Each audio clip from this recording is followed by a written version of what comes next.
এই ৰাস্তা উঠমাৰী ৰাইজৰ বাবে তেওঁ কোনদিন কাম নকৰিলে। আমি তেওঁক এটা কথা উকিয়াই দিব খোজোঁ যে আগন্তুক দিনত সামগ্ৰী সমষ্টি হৈ উঠমাৰী পঞ্চায়তৰ পৰা তেওঁক ভোটদান কৰিব।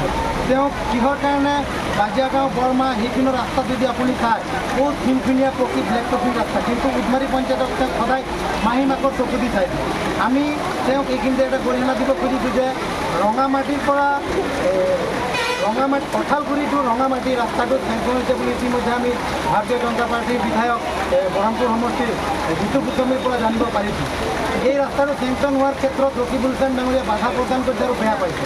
যিহেতুকে তাৰ উদাহৰণ হ'ল আপোনালোকে কিছুদিন আগতে হয়তো নিউজত চাইছে যে সামগ্ৰী পুথিভঁৰালত তেওঁ 3 লাখ টকা কিবা এটা ক্ষেত্ৰত দান আগবঢ়াইছিলে। এই ক্ষেত্ৰত ৰকিবুল হুছেইনে তেওঁক মানে হকিয়নি দি তেওঁ বাধা প্ৰদান কৰিছে। এই ৰাস্তাৰ ক্ষেত্ৰতো তেওঁ এনেকৈ আমাক বাধা প্ৰদান কৰিছে। গতিকে আমি তেওঁক হকিয়াই দিব খুজি যে ভাৰতীয় জনতা পাৰ্টি আৰু উঠমাৰী ৰাইজ ACMSৰ যিমান আছে পৰ্যায়কৰ্তা আমি চবেই তেওঁক হকিয়াই দিব খোজোঁ। আমাৰ ৰাস্তাত যাতে তেওঁ এই বাধা প্ৰদান নকৰে, তেওঁ পলিটিকেল কৰিছে কৰক। তেওঁ এতিয়া প্ৰাক্তন হৈ আছে, তেওঁৰ কাৰ্যকাল ইয়াত আছে, ধুবুৰীত তেওঁলোকে চাওক আমাৰ ৰাস্তাত তেওঁ যাতে এনেকুৱা বাধা প্ৰদান নকৰক, তাই আমি ৰাইজ হৈ হকিয়াই দিছোঁ।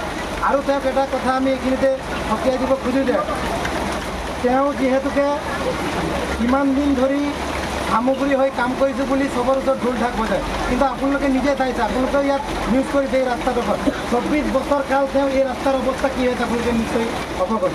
আৰু তেওঁ কিছুমান কংগ্ৰেছীৰ পালি নেতা তেওঁলোকে মিলি কোনদিনাখন তেওঁলোকে এটা প্ৰতিবাদী কাৰ্যসূচী ওলাইছে যোৱা সপ্তাহ দেওবাৰে থাকে যে জিতু গোস্বামী মুৰ্দাবাদ, বৰহমপুৰ সমষ্টিৰ বিধায়ক এই ৰাস্তাটো জিতু গোস্বামী কিয় বনাই দিয়া নাই।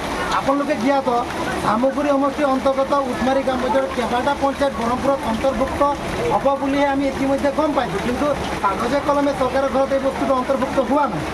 যিদিনাখন হ'ব আমি সেইদিনাখন জিতু গোস্বামীক এই বস্তুখিনি আমি ক'ম, কিন্তু আমি জ্ঞাত যে এতিয়া এই সমষ্টিখন প্ৰাক্তন ৰকিবুল হুছেইনৰ সমষ্টি। তেওঁৱেই মানা কৰিব কাম কৰিবলৈ, তেওঁৰে পালি নেতা, তেওঁৰে গুণ্ডা বাহিনী লগাই তেওঁ ৰাস্তাত পেলাই প্ৰতিবাদী কাৰ্যসূচী সাব্যস্ত কৰাই দিয়ে জিতু গোস্বামী মুৰ্দাবাদ, এই ৰাস্তাটো বিজেপি চৰকাৰে বনোৱা নাই বুলি। তেনে কাৰ্যসূচী তেওঁ বন্ধ কৰক, তেওঁ পালি নেতাক আমি সকীয়াই দিছোঁ। এইখিনি সাৱধানে থাকক, নহ'লে আমি ৰাইজ আৰু ACMSে আৰু বিজেপিৰ কাৰ্যকৰ্তা হৈ জংগী আন্দোলন কৰিবলৈ তেওঁৰ বিৰুদ্ধে বাধ্যতা হ'ম।